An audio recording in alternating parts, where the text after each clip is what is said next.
Hello, Council.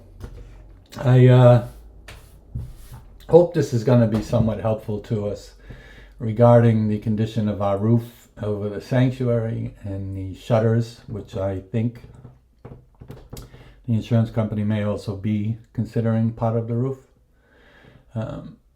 So I started off with the west end, which would be out on the 152 there. This is the skylight, obviously, and I wanted to start here. You'll see some patches on the roof with some turned up edges. I'm not sure that that's really anything concerning, whether or not the patches were made for leaks, or there are several patches that could also be indicative of anchor points. Like and I don't know this is purely speculation, but if the skylight was put in after the original construction was done, you would see why they would want some anchor points for harnessing or whatever they were doing up there.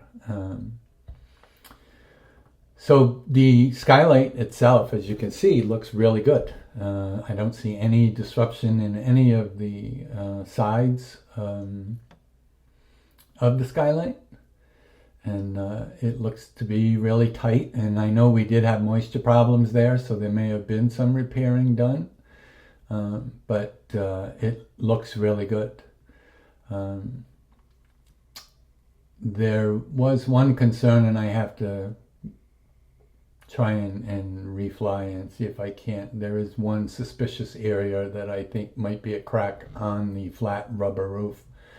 Just to the right of the skylight, you'll see that little dark circle just to the right of this side of about 1.5 feet out, and I just want to make sure that that isn't an issue. But you'll see again, there's more of that patching I was talking about also over here along the edge.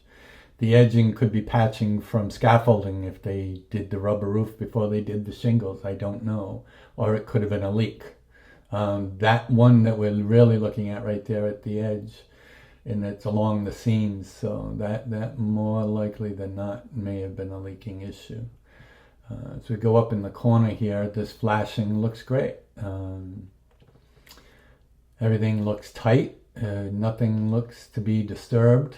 I have owned a rubber roof on my house and actually on my motorhome, and there's nothing here that I would see other than these patches that you see there again. But now I'm going to take us down the north side, which is along the driveway, where the 12 apostle trees are, and significant issues on this side of the building. We have mold, we have leaking. You see that dark stripe going down the side from the shingles just under the flashing, and you're going to see more. It gets worse.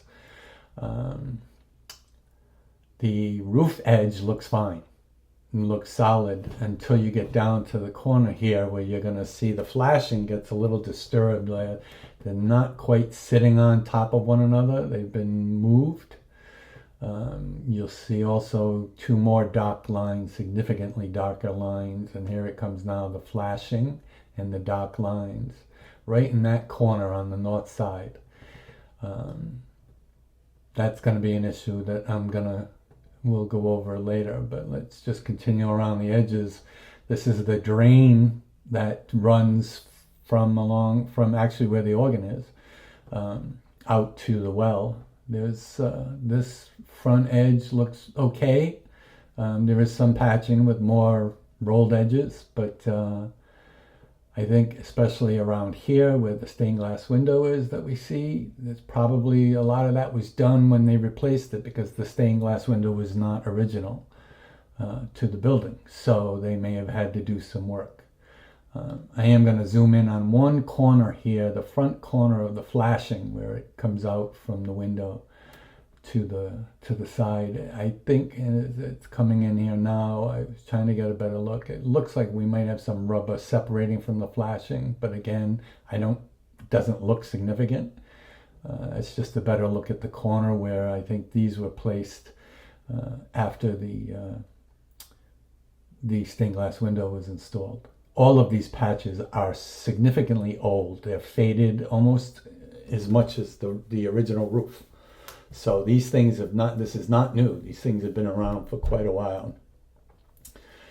Coming down this side, there's going to be another drain in the corner here that drains again down to the dry well where that flower pot is in the lawn.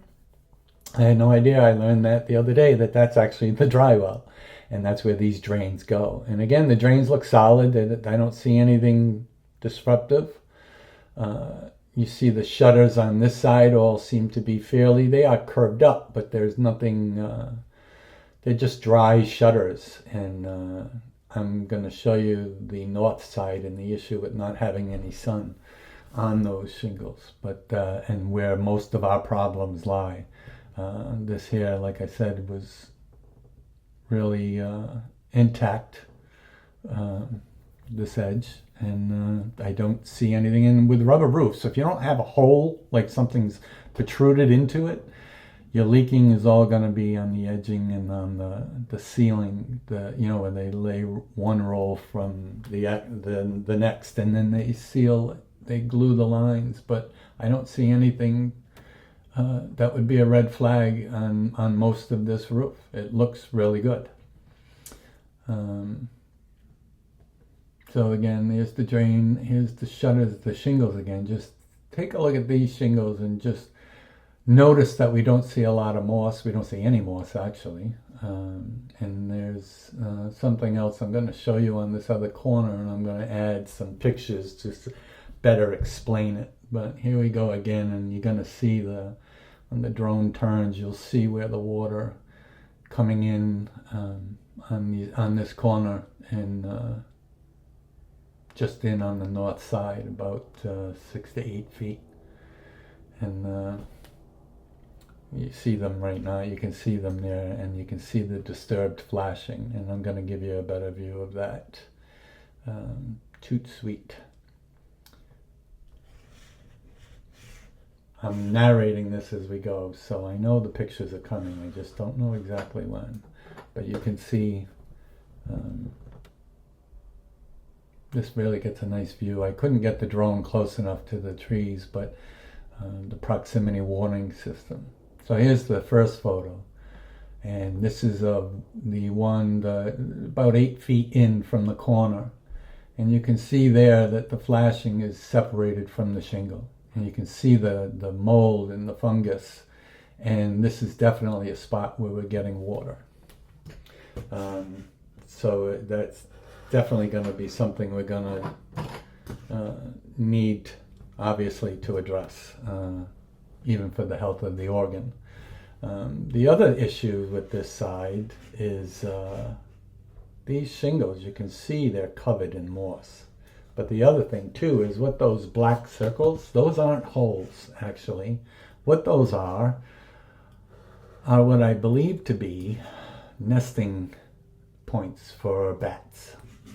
Bats are known to love cold, damp places, or cool, damp, not cold, but they like the cool, damp places. And lifted shingles is ideal for these creatures.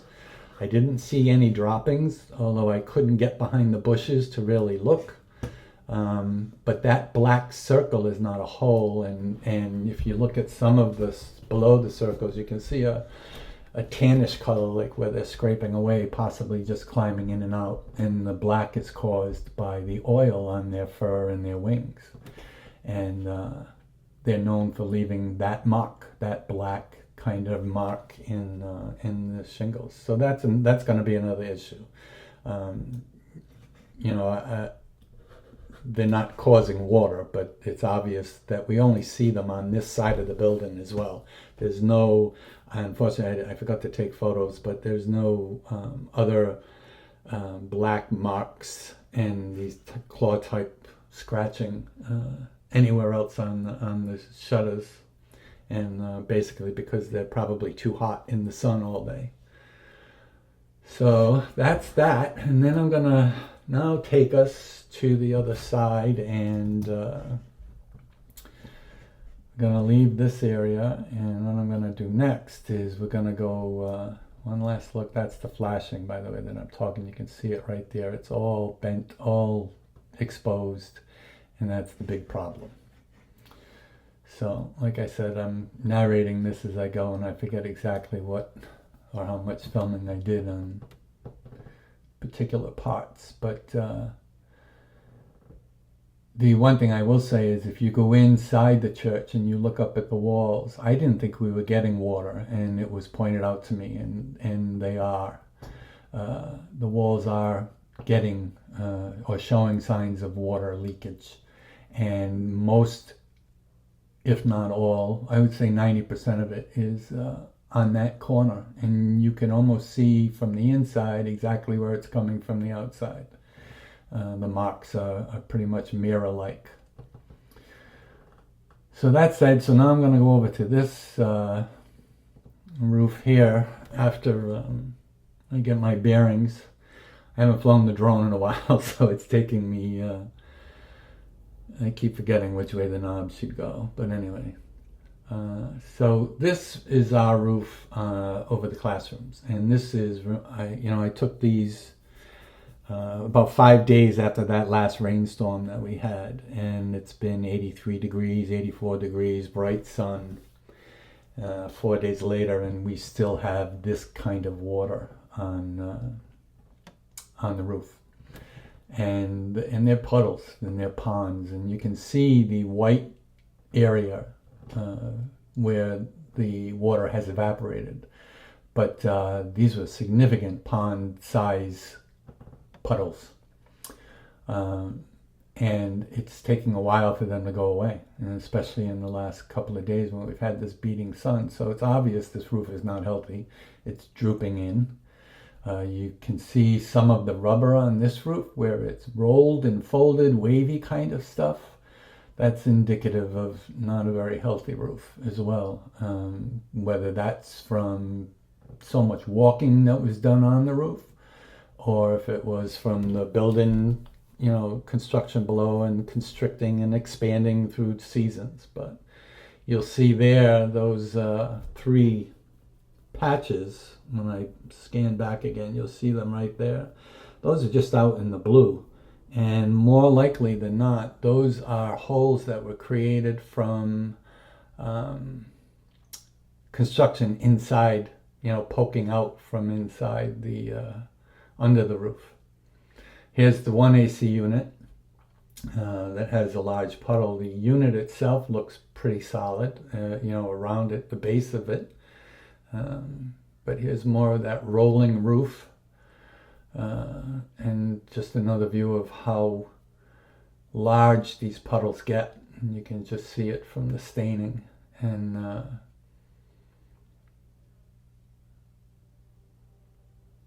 this is our current situation, and prioritizing in general, we need to really look at and start thinking about the health of both roofs and what we're going to do and how we can go about